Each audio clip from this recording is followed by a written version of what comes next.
أعوذ بالله من الشيطان الرجيم. بسم الله الرحمن الرحيم. Bismillahirrahmanirrahim. Assalamualaikum warahmatullahi wabarakatuh. Alhamdulillahi rabbil alamin. Wassalatu wassalamu ala asrafil anbiya'i wal mursalin. Nabiyina Muhammadin wa ala alihi wa sahbihi ajma'in. Wa man ihtada bihudah wa iktafa atharahu ila yaumiddin. Amma ba'd. Para hadirin, para jamaah sekalian, rahimakumullah. InsyaAllah pada malam ini kita lanjutkan pembahasan kita dari kitab Al-Mulakhash Al-Fiqhi. Kita masih pada bab wujubi as-salawatil khams. Jadi pembahasan kita masih seputar bab tentang wajibnya salat lima waktu.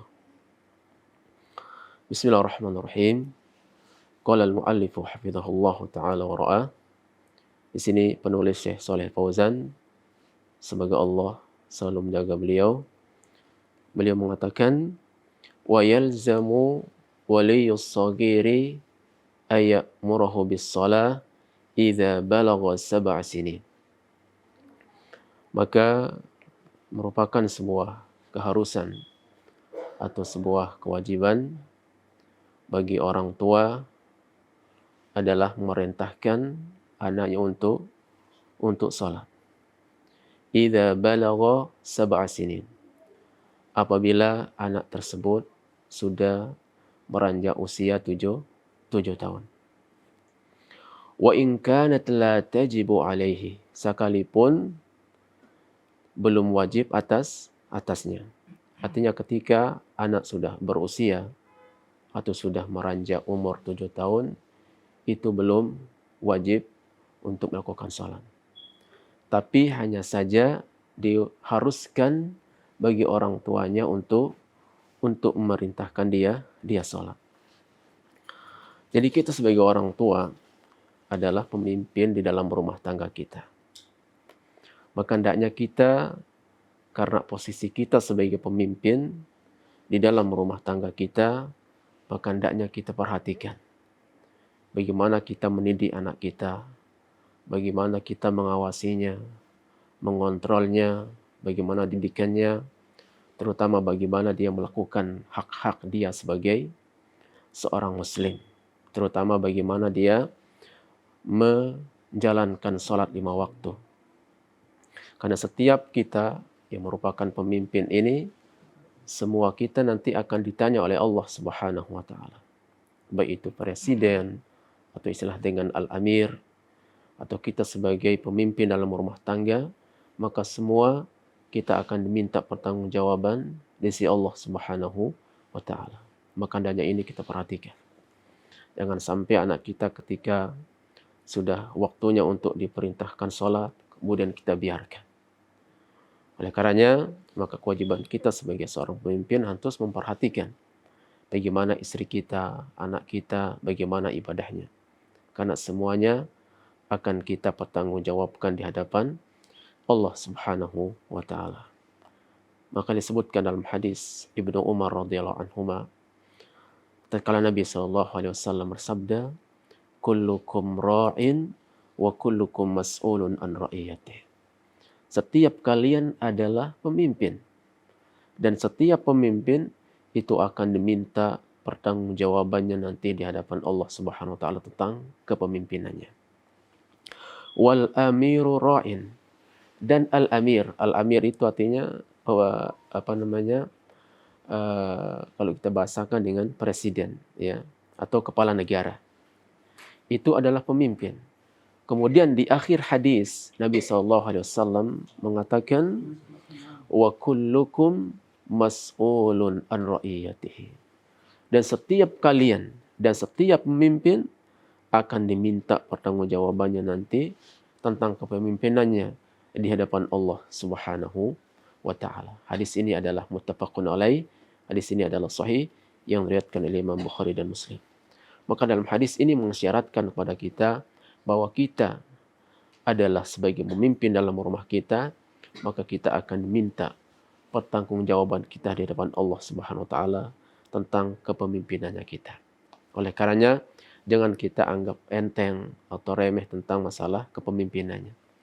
Ya, terutama bagaimana kita mendidik istri kita, bagaimana kita mengajarinya, dan juga bagaimana kita mendidik anak kita, bagaimana kita mengarahkannya agar dia selalu taat pada Allah Subhanahu wa taala. Agar dia mentauhidkan Allah Subhanahu wa taala, agar dia selalu berbuat ketaatan kepada Allah Subhanahu wa taala dan istiqomah di atas agama Allah Subhanahu wa taala. Karena kita semua sebagai pemimpin dalam rumah tangga ingin agar kita dan keluarga kita dimasukkan ke dalam surga Allah Subhanahu wa taala. Tapi tidak ada jalan untuk kita meraih surga Allah Subhanahu wa taala, baik diri kita maupun keluarga kita, kecuali dengan menjalankan ketaatan kepada Allah Subhanahu wa taala dan meninggalkan larangan Allah Subhanahu wa taala. Allah sebutkan dalam surah At-Tahrim, ya ayyuhallazina amanu qu anfusakum wa ahlikum nara. Ya orang-orang yang beriman, peliharalah diri kalian dan keluarga kalian dari api neraka. Demikian Allah sebutkan dalam surah At-Tahrim. Kemudian kenapa kita sebagai orang tua diperintahkan atau dianjurkan untuk merintahkan anak kita ketika berusia 7 tahun untuk salat? Dalam rangka apa dan apa tujuannya? Di sini dijelaskan oleh Syekh Shalih Fauzan, walakin liyahtamma biha wa yatamarrana 'alaiha. Dalam rangka agar anak tersebut dia terbiasa dan dia terlatih untuk melakukan sholat 5 waktu. Ini tujuan kita merintahkan anak kita sejak dini, ya, ketika sudah berusia 7 tahun. Karena semua kebaikan apapun, baik itu ibadah sholat, ibadah puasa, atau ibadah yang lainnya seperti menuntut ilmu, itu kalau kita tidak membiasakannya, maka nanti akan terasa berat bagi kita. Lain halnya ketika kita sudah membiasakan diri kita. Ya, seperti halnya sholat. Kalau anak kita didik, ya, kita ajarkan tentang sholat, perintahkan sholat mulai sejak kecil, maka ketika nanti dia sudah beranjak umur dewasa, maka sholat itu akan terasa mudah bagi dirinya. Akan enteng bagi dirinya untuk melakukannya. Karena para jamaah razakumullah, yang namanya kebaikan, ya, itu perlu untuk dibiasakan. Makanya ada sebuah asar yang sangat bagus disebutkan oleh Abdullah ibn Mas'ud radhiyallahu anhu tatkala beliau mengatakan, ta'awwadul khaira fa innal khaira bil ada. Maka hendaklah kalian membiasakan diri kalian untuk melakukan kebaikan. Karena kebaikan itu tidak bisa diperoleh atau tidak bisa diraih kecuali dengan membiasakan diri untuk melakukan kebaikan tersebut. Demikian disebutkan oleh Abdullah ibn Mas'ud radhiyallahu anhu. Nah, kemudian disebutkan waliyaktuba lahu waliyihi al-ajra idza shalla. Kemudian ketika si anak tersebut, ya, ketika kita perintahkan sholat, kemudian dia mau sholat, maka orang tuanya akan diberikan pahala. Dan juga anak tersebut apabila dia melakukan sholat. Berdasarkan keumuman firman Allah Subhanahu wa taala, man jaa bil hasanati falahu asyru amsalihha. Ya, barang siapa yang melaksanakan kebaikan, ya, barang siapa yang melaksanakan kebaikan, maka baginya adalah pahala 10 kali lipat. Jadi orang yang menunjukkan kepada jalan yang benar, mengarahkan kepada kebaikan, merintahkan anaknya untuk salat, untuk berpuasa, atau melakukan syiar-syiar agama yang lainnya, atau melakukan kebaikan, ya. Ketika anak tersebut menjalankan perintah orang tuanya, atau ketika orang lain kita ajak dia kepada kebaikan dan dia pun melakukannya dan melaksanakannya, maka kita juga akan mendapatkan pahala seperti orang yang melakukan kebaikan tersebut. Makanya disebutkan dalam sebuah hadis, ya, dari hadis yang sahih yang diriwayatkan oleh Imam Muslim dari hadis Abu Mas'ud Al-Ansari radhiyallahu anhu, qala Rasulullah sallallahu alaihi wasallam, dan hadis ini sepertinya sering kita dengar. Rasulullah SAW bersabda, "Man dalla ala khairin falahu mithlu ajri fa'ilih." Jadi barang siapa yang menunjukkan pada jalan kebaikan, maka baginya pahala seperti pahala orang yang melakukan kebaikan tersebut. Hadis ini disahihkan oleh Imam Muslim. Nah, bahkan ketika seorang menunjukkan kepada jalan kebenaran dan didasari dengan keikhlasan kepada Allah Subhanahu wa taala, yang diharapkan adalah hanya ridha Allah Subhanahu wa taala, bahkan itu lebih besar pahalanya daripada orang yang melakukannya. Oleh karenanya antum jangan malas-malas yang share informasi tentang kajian. Ketika ada orang di sebuah grup, antum share jadwal kajian, kemudian ada orang hadir, insya Allah akan berikan antum pahala ketika orang itu datang menuju majelis ilmu. Bahkan ketika lebih-lebih antum kita ikhlas karena Allah Subhanahu wa taala, maka itu pahalanya lebih besar daripada orang yang melakukan kebaikan tersebut. Makanya dahulu disebutkan oleh Imam Al-Munawi rahimahullah, bal qad yakunu ajru ad-dalli a'zama.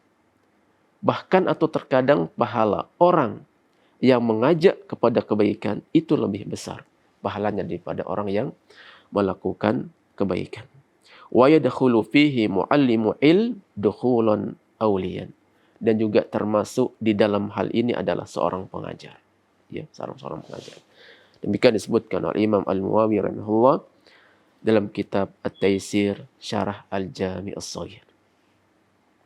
Baik. Wa qawluhu sallallahu alaihi wasallam lamma ra'afat ilaihi imra'atun sabiyin.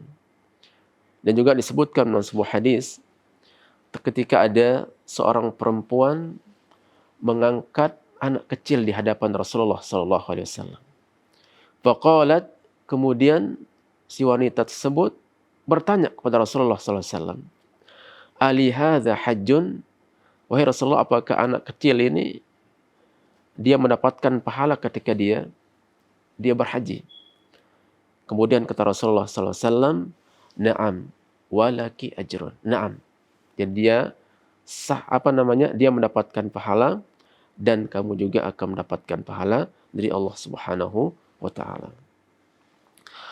Fa yu'allimuhu waliyu as-salata wa taharata laha. Kemudian Syekh Shalih mengatakan, Syekh Shalih Fauzan, maka hendaknya seorang atau kita sebagai orang tua hendaknya mengajarkan anak kita tentang salat dan juga bagaimana tentang taharah. Maka dalam hadis atau ayat yang disebutkan tadi menunjukkan bahwa kita sebagai orang tua ketika kita mengarahkan anak kita atau merintahkan anak kita untuk salat, kemudian anak kita mau menjalankan salat, maka kita insya Allah sebagai orang tua akan diberi ganjaran pahala oleh Allah Subhanahu wa ta'ala. Baik. Wa yajibu 'alal wali ad-yadrib as-saghir idza tahawana bis-shalah wa qad balagha 10 sinin. Kemudian Syekh Shalih Fauzan di sini beliau mengatakan, maka juga kewajiban orang tua untuk memukul anaknya apabila sudah meranjak usia atau apabila sudah berumur 10 tahun. Kapan itu dipukulnya? Idza tahawana bis-shalah. Apabila si anak tersebut sudah mulai meninggalkan salat atau sudah mulai meremehkan salat atau malasan dalam salat. Maka apabila kondisinya seperti itu, maka wajib bagi orang tua untuk memukul anaknya. Liqaulihi sallallahu alaihi wasallam, murru abna'akum bis-salati wa hum abna'u sab'i sinin. Maka hendaklah kalian perintahkan anak-anak kalian untuk salat ketika mereka sudah berusia 7 tahun. Wadribuhum 'alaiha li'ashr. Dan pukullah mereka apabila mereka sudah berusia 10 tahun. Tapi kalau dalam usia 7 tahun masih sebatas diperintahkan atau diarahkan untuk salat. Tapi ketika sudah berusia 10 tahun, ketika dia tidak mau salat atau malas-malasan salat atau bahkan meninggalkan salat, maka di sini dalam hadis ini Nabi SAW mengatakan wadribuhum 'alaiha. Maka hendaklah kalian memukulnya. Wa farriqu bainahum fil madaji. Dan dah kalian memisah mereka pada tempat tidurnya. Rawahu Ahmadu wa Abu Daud wa Tirmizi wa ghairuhum. Dan hadis ini adalah diriwayatkan oleh Imam Ahmad dan Abu Daud dan Imam At-Tirmizi dan juga para yang lainnya. Nah, maka ikhwani fillah jazakumullah, kalau kita perhatikan dalam hadis ini, maka Nabi SAW mewajibkan kita sebagai orang tua ketika anak kita sudah berumur 10 tahun dan dia sudah mulai meremehkan sholat atau malas-malasan sholat, aku suka mengakhirkan sholat, bahkan meninggalkan waktu sholat, maka tidak masalah kita untuk memukulnya. Jadi tidak masalah untuk memukulnya. Karena agar dia tidak meremehkan masalah sholat. Karena kita kemarin sebutkan bahwa sholat merupakan tiang agama dan merupakan agama yang paling agung dan ibadah yang paling agung di sisi Allah Subhanahu wa taala. Dan sholat ini adalah ibadah yang akan pertama kali yang akan dihisab oleh Allah Subhanahu wa taala. Kemudian kita baca bagaimana komentar Al-Imam Ibnu Qudamah rahimahullah ketika beliau mengomentari hadis Nabi SAW atau ketika beliau mensyarah hadis Nabi SAW, yaitu perintahkanlah anak kalian untuk salat ketika berumur 7 tahun. Dan pukullah mereka apabila mereka sudah berumur 10 tahun. Kemudian kata Imam Ibnu Qudamah rahimahullah, hadzal amru wat ta'dibul masyru'u fi haqqis sabi. Maka dalam hadis ini kata Imam Ibnu Qudamah rahimahullah adalah terdapat perintah dan juga bagaimana cara mendidik yang dianjurkan atau yang disyaratkan untuk anak kecil. Litamrinihi 'alas shalah. Itu dalam rangka untuk melatih dia untuk melakukan salat. Kayya lafaha wa ya'tadaha. Kenapa diperintahkan untuk salat ketika berumur 7 tahun? Kayya lafaha wa ya'tadaha. Agar dia terbiasa. Wala yatrukaha indal bulugh. Sehingga nanti ketika sudah berumur baligh, maka dia tidak meninggalkan salat. Demikian disebutkan oleh Imam Ibnu Qudamah rahimahullah dalam kitab Al-Mughni, jadi 1 halaman 357. Kemudian Al-Imam As-Subki rahimahullah mengatakan, wa nahnu nadribu al-bahimata lita'dibi fa kaifa as-sabi. Di dalam binatang pun, di binatang ternak pun, untuk mendidiknya, maka boleh kita untuk memukul. Fa kaifa bis-sabi. Lalu bagaimana halnya dengan anak kita yang masih kecil? Wa dzalika li maslihatihi wa ayyatada biha qabla bulughihi. Tujuannya adalah ini demi kemaslahatannya. Kita pukul anak kita atau kita perintah anak kita untuk salat, ini sejatinya adalah atau pada hakikatnya untuk kemaslahatan anak kita. Yaitu agar dia terbiasa untuk melakukan salat sebelum dia meranjak umur baligh. Demikian disebutkan dalam fatwa As-Subki jilid 1 halaman 379. Kemudian kita baca keterangan Syekh Ibnu Utsaimin rahimahullah. Amara Nabi sallallahu alaihi wasallam an na'mura auladana bis-shalah li 7 sinin. Nabi sallallahu alaihi wasallam merintahkan kita sebagai orang tua untuk merintahkan anak kita untuk sholat ketika berusia 7 tahun. Wa an nadribahum 'alaiha li asri sinin. Dan juga boleh kita memukulnya apabila sudah berusia 10 tahun. Ma'annahum lam yukallafu ba'du. Sementara ketika anak berusia 10 tahun itu belum balik. Bin ajli ayyatafarranu ala fi'li ta'at wa ya'lafuha. Apa tujuan kita memukulnya atau merintahkannya untuk salat? Agar mereka terbiasa di dalam melakukan ketaatan kepada Allah Subhanahu wa taala. Hatta tashula alaihim ba'dal kibar. Agar ketika nanti sudah balik atau sudah dewasa, agar mereka mudah melakukan salat. Wa takunu mahbubatan ladaihim. Sehingga ibadah salat itu merupakan hal yang dicintai oleh anak-anak kita. Kadzalikal umurul lati laysat bil mahmudah. Demikian juga pada perkara-perkara yang tidak terpuji atau bahkan para perkara yang haram, la yanbaghi ayu awidas sighara 'alaiha wa in kanu ghairu mukallafin. Jadi dalam perkara-perkara yang tidak terpuji atau bahkan dalam perkara yang Allah haramkan, maka tidak selayaknya bagi orang tua untuk membiasakan anak tersebut untuk melakukannya sekalipun mereka belum balik. Ya, karena ada sebagian orang kadang ketika anaknya masih bayi, kadang biasa dengarkan musik, waliyazbillah, ya, musik untuk menenangkan atau agar dia tidak nangis, ada yang misalnya. Maka ini termasuk membiasakan anak pada perkara-perkara yang tidak terpuji atau pada hal-hal yang diharamkan oleh Allah Subhanahu wa taala. Wa dzalika li'annahum ya'lafunha indal kibar wa yastastasigunaha. Karena apabila anak kecil itu kita biasakan pada hal yang tidak terpuji, maka nanti ketika dia sudah dewasa atau ketika sudah berumur balik, maka dia nanti biasa melakukan hal-hal yang Allah haramkan atau perkara yang tidak terpuji. Bahkan dia nanti akan senang untuk melakukan hal-hal yang tidak terpuji atau hal-hal yang Allah haramkan. Demikian disebutkan dalam Fatwa Nur al-Darb, jilid 11 halaman 386. Nah, kemudian di sini yang perlu diperhatikan ketika kita memukul anak kita, ini yang perlu diperhatikan adalah jangan sampai memukulnya yaitu dengan cara yang keras, apalagi sampai melukainya. Ini tidak dibolehkan.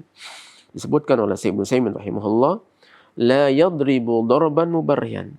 Tapi ketika memukul, jangan memukul dengan cara yang keras.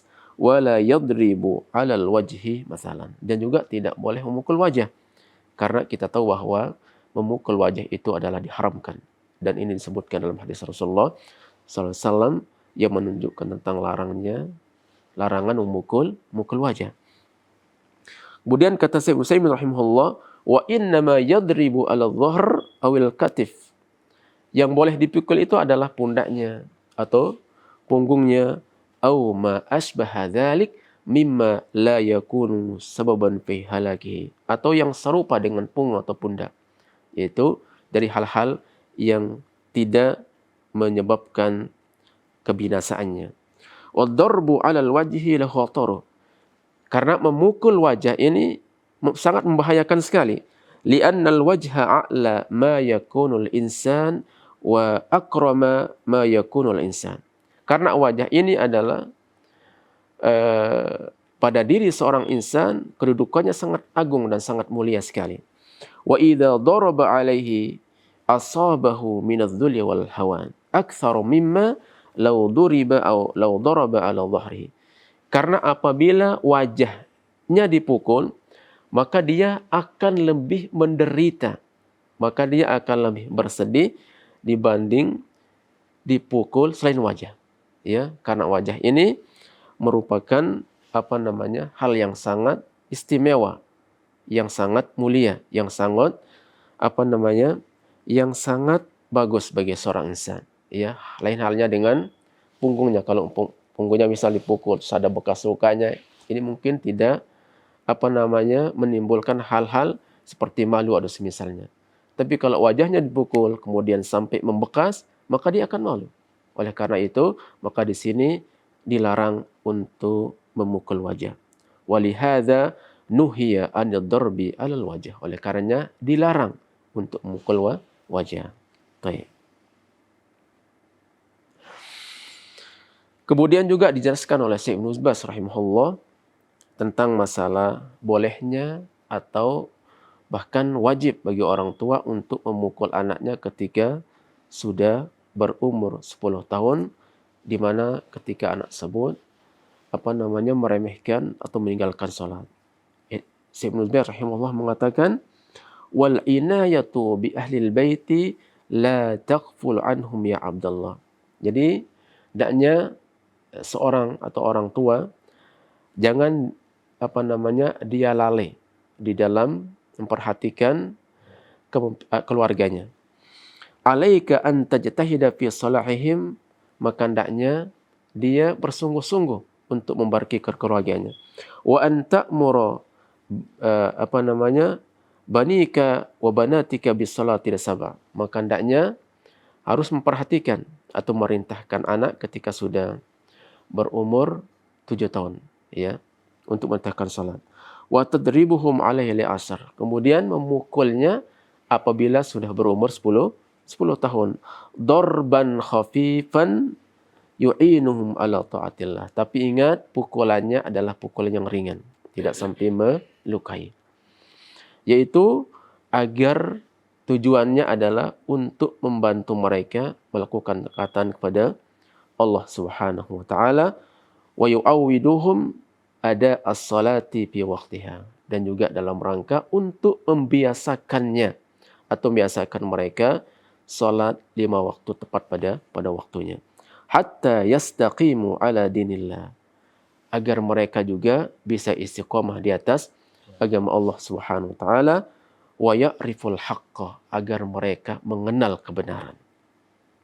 Kama sahhat bidzalika as-sunnatu an Rasulillah sallallahu alaihi wasallam, sebagaimana hal ini dijelaskan oleh Rasulullah SAW dalam hadis yang sahih.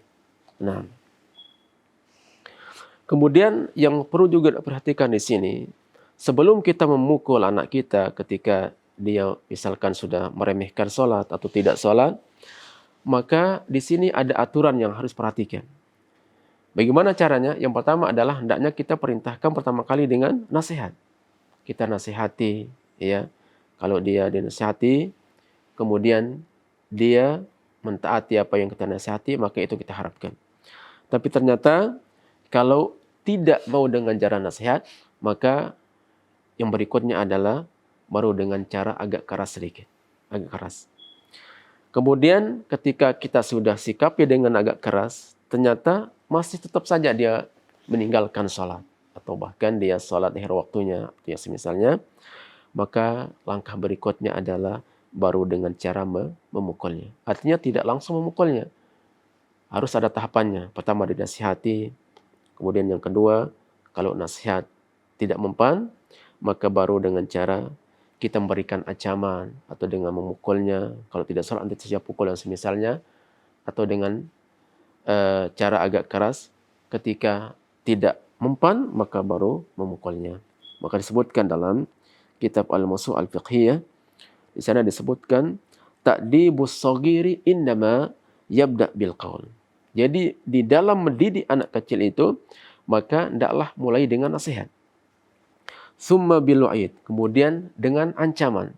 Ya, kalau tidak sholat nanti abi pukul, atau abi nanti tidak kasih makan dan semisalnya. Summa bil darab, kemudian baru dengan pukulan. Wa hadha tartibu talzam mura'ataha atau mura'atuha. Maka cara mendidik seperti ini hendaknya diperhatikan. Wala yarqi ila martabatin idza kana maqbalha yafi bil gharad wa huwa Islam. Maka tidak boleh kita langsung ketikatan yang paling tinggi itu langsung memukulnya. Maka perlu dengan cara menasihatinya atau dengan cara memberikan ancaman, kemudian baru tahap berikutnya yaitu dengan cara memukulnya.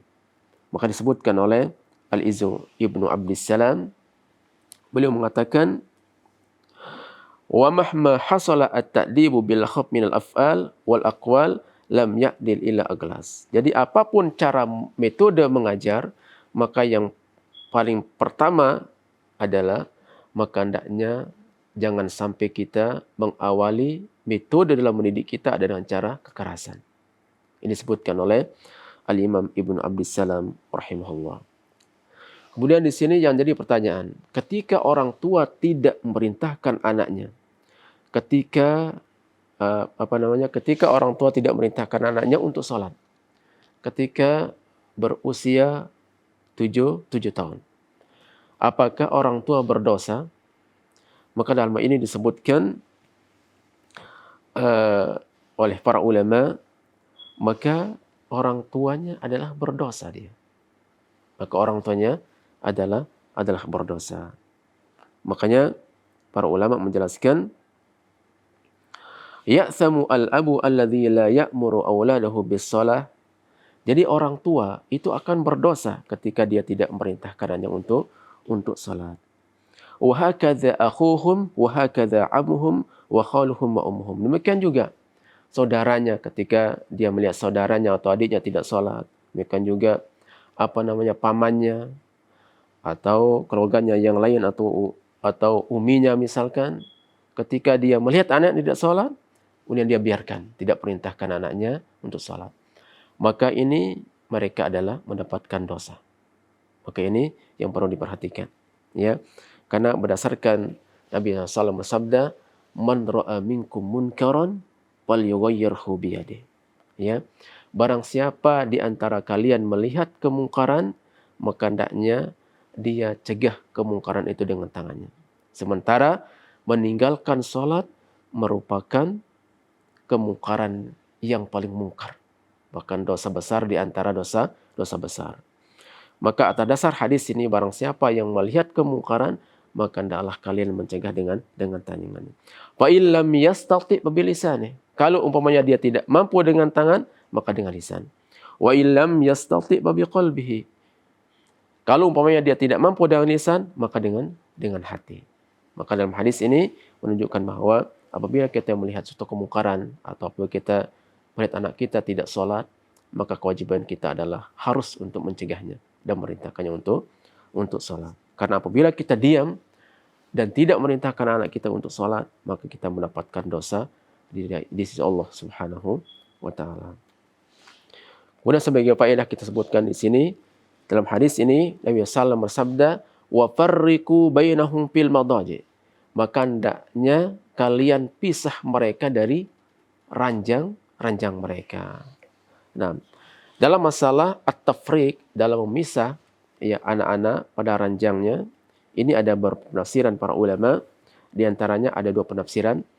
Yang pertama, al-awwal at-tafriqu baina firashihim, hadha huwa dhahirul hadis. Pendapat yang pertama bahwa mana at-tafriq atau misah anak-anak pada ranjangnya, maka penafsiran pertama mengatakan, maka kalau dilihat dari tekstual hadis ini, dari zahir hadis ini adalah pisah dari ranjangnya. Artinya tidak boleh disamakan atau dikumpulkan tidurnya dari satu ranjang. Ini menurut penafsiran ulama yang pertama. Kemudian yang kedua, alla yanama mutajarridina ala firashin wahidin. Penafsiran yang kedua bahwa mana at-tafriq, pisahkan mereka dari tempat ranjang mereka, maksudnya adalah menurut penafsiran yang kedua, tidak boleh membiarkan mereka tidur telanjang di satu ranjang. Ini menurut penafsiran yang kedua.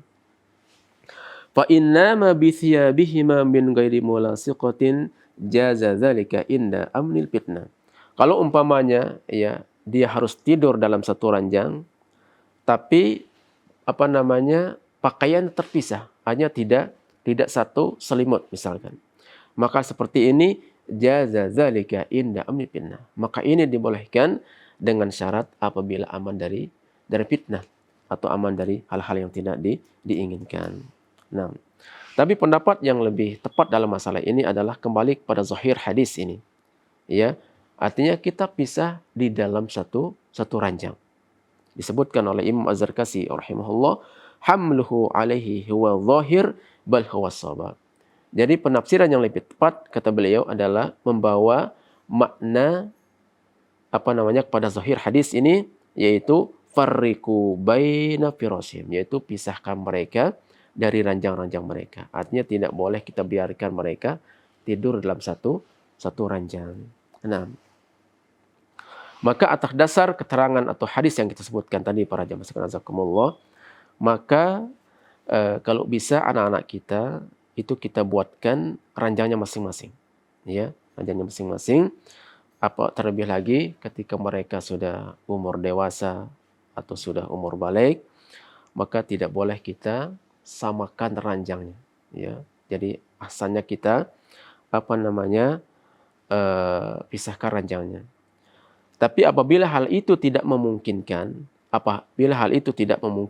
mungkin karena faktor ekonomi sehingga tidak bisa membeli ranjang atau membuatkan ranjang masing-masing di antara mereka, maka kalau tidak memungkinkan, maka caranya adalah tetap kita samakan ranjangnya, tapi tidak boleh dalam satu selimut. Tidak boleh dalam satu selimut. Nah, ini kalau memang tidak memungkinkan. Nah, makanya disebutkan oleh Al-Hafiz Ibnu Hajar dalam kitab beliau Fathul Bari, jadi 7 halaman 204, beliau mengatakan,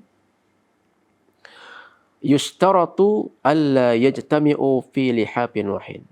Jadi bolehnya, ya, digabung di dalam satu ranjang itu dengan syarat tidak boleh dalam satu selimut, ya. Artinya ini dalam kondisi kalau memang tidak memungkinkan, kalau tidak memudahkan orang tuanya, mungkin karena tidak ada uang untuk membeli atau berikan masing-masing ranjang, maka karena faktor ekonomi, karena satu ranjang saja misalkan yang ada, maka boleh, ya, misalkan 2 orang bersaudara, maka boleh kita samakan tempat tidurnya, tapi dengan catatan itu beda selimut. Artinya tidak boleh kita satukan dia dalam satu selimut. Ini yang tidak dibolehkan. Nah, baik. Kemudian berikutnya, wala yajuzu ta'khirus salati an waqtiha.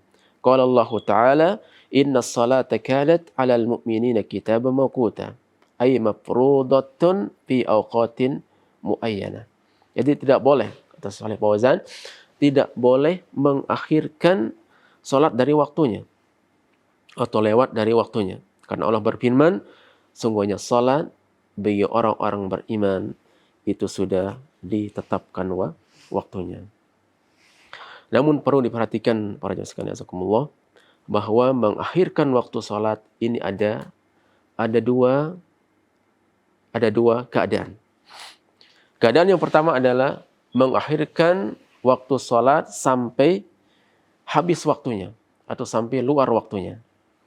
Maka ini termasuk hal yang diharamkan, bahkan ini termasuk dosa besar di antara dosa-dosa besar. Kecuali kalau ada uzur syar'i. Apa contohnya? Seperti lupa atau ketiduran. Tapi kalau dia sengaja meninggalkan salat sampai luar waktunya, maka ini adalah termasuk hal yang diharamkan oleh Allah Subhanahu wa ta'ala. Ini termasuk dosa besar. Makanya disebutkan dalam Mutun Al-Akhdari Al-Maliki, di sana disebutkan, wa man akhkhara as-salata hatta kharaja waqtuha. Barang siapa yang mengakhirkan salat sampai keluar waktunya, fa alaihi dzanbun azim. Maka dia telah melakukan dosa yang sangat besar. Illa ayyakuna nasiyan aw naiman, kecuali kalau dia ada uzur seperti lupa ataupun ketiduran. Nah, karena orang tidur itu sejatinya, atau orang ketiduran dari salat itu sejatinya adalah bukan orang yang meremehkan salat. Tapi yang meremehkan salat adalah ketika orang itu terjaga, tidak tidur. Kemudian dia sengaja tidak salat sampai datang waktu berikutnya. Itulah disebut dengan at-tafrid. Makanya Nabi SAW mengisyaratkan dalam hadisnya, dalam hadis yang diriwayatkan oleh Imam Muslim, laisa fin naumi tafritun. Jadi ketika orang itu ketiduran dari salat, itu bukanlah termasuk tafrid atau meremehkan, ya, atau melalaikan salat. Wa innamat tafritu ala man lam yusalli salata hatta yaji'a waqtu salatil ukhra. Tapi orang yang melalaikan sholat adalah ketika dia terjaga, tidak tidur. Kemudian dia tidak sholat sampai datang waktu sholat berikutnya. Nah, jadi sekali lagi bahwa mengulur waktu sholat sampai keluar waktunya, ini adalah termasuk hal yang diharamkan. Bahkan ini adalah sepakat para ulama sebagaimana disebutkan dalam kitab Al-Mawsu'ah Al-Fiqhiyah, ittafaqal fuqaha'u ala tahrimi ta'khiris salati hatta yakhruja waqtuha bila udhrin syar'i. Dari para fuqaha sepakat tentang haramnya mengakhirkan salat sampai keluar waktunya tanpa udzur syar'i. Baik. Kemudian yang kedua, mengakhirkan waktu salat sampai waktunya, sampai akhir waktunya. Tadi kan disebutkan mengakhirkan waktu salat sampai keluar waktunya. Itu yang pertama. Kemudian yang kedua adalah mengakhirkan waktu salat sampai akhir waktunya. Sampai akhir waktunya. Maka ini hukumnya boleh. Misalkan dia akhirkan waktu salat sampai mendekati akhir waktu salat. Maka ini adalah hukumnya boleh. Tapi apabila ketika dia mengakhirkan waktu salat, hal itu akan menyebabkan nanti dia meninggalkan ujungnya, dia meninggalkan salat, maka ini tidak dibolehkan. Ya, ini tidak dibolehkan. Nah, tapi yang afdal adalah masalah mengakhirkan waktu salat adalah boleh-boleh saja. Tapi yang lebih afdal adalah melakukan salat tepat pada waktunya, kecuali salat Isya dan salat zuhur ketika matahari sangat panas sekali. Maka itu boleh kita mengakhirkan waktu salat. Karena memang ada hadisnya. Tapi kalau selain daripada itu, fal afdal, maka lebih afdalnya melakukan salat tepat pada waktunya. Nah, kita lanjutkan lagi sebentar ya. Nah, la yajuzu ta'khiruha anha illa liman yuridu jam'aha ma'a ba'daha jam'a ta'khirin. Jadi tidak boleh mengakhirkan salat kecuali bagi orang yang ingin untuk menjamak salat. Itu jamak takhir. Jadi tentang jamak ini, ya khairullakumullah, baik itu jamak taqdim ataupun jamak takhir, itu dibolehkan. Ya, artinya dibolehkan menjamak antara dua salat apabila memang itu ada uzur dan itu memang dibutuhkan. Baik itu ketika safar maupun ketika sedang mukim. Jadi atau misalkan ketika orang itu sibuk dengan kerjaannya dan memang kalau umpamanya dia tidak jamak salat, bahkan dia akan merasa sulit dan berat baginya dengan pekerjaannya itu, maka boleh bagi dia untuk menjamak salat. Maka disebutkan oleh Ibnu Rajab Al-Hanbali rahimahullah, wa qad nassa Ahmadu ala jawazil jam'i baina salataini lisyghal. Bahkan Imam Ahmad rahimahullah menjelaskan tentang bolehnya menjamak dua salat karena pekerjaan. Tapi ingat, di sini jangan kita remeh-remehkan masalah menjamak salat, sedikit-sedikit menjamak salat atau semisalnya. Ingat bolehnya kita menjamak salat ketika kita memang benar-benar butuh untuk menjamak salat. Dan jangan kita jadikan menjamak salat itu sebagai kebiasaan. Maka ini yang tidak boleh. Makanya dahulu Al-Imam Ibnu Sirin rahimahullah mengatakan la ba'sa bil jam'i baina salatainil hajah wasyai'. Tidak masalah menjamak antara dua salat kalau memang ada kebutuhan. Malam yattakhidh adatan, selama tidak dijadikan sebagai kebiasaan. Demikian dinukilkan dalam kitab Fathul Bari oleh Ibnu Rajab rahimahullah, yaitu dalam kitab Fathul Bari jilid 3 halaman 93. Nah, adapun pada pembahasan berikutnya, di sini saya soleh menjelaskan tentang bagaimana hukumnya meninggalkan sholat karena penentangkan dalam hatinya atau mengingkari dalam hatinya tentang kewajiban sholat.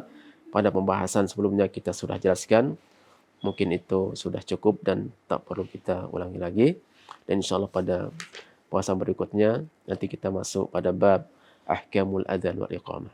Mungkin ini yang bisa Anda sampaikan pada kesempatan kali ini.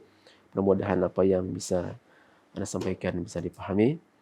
Allahu a'lam bishawab. Sallallahu alaihi Muhammad wa ala alihi washabbihi ajmain.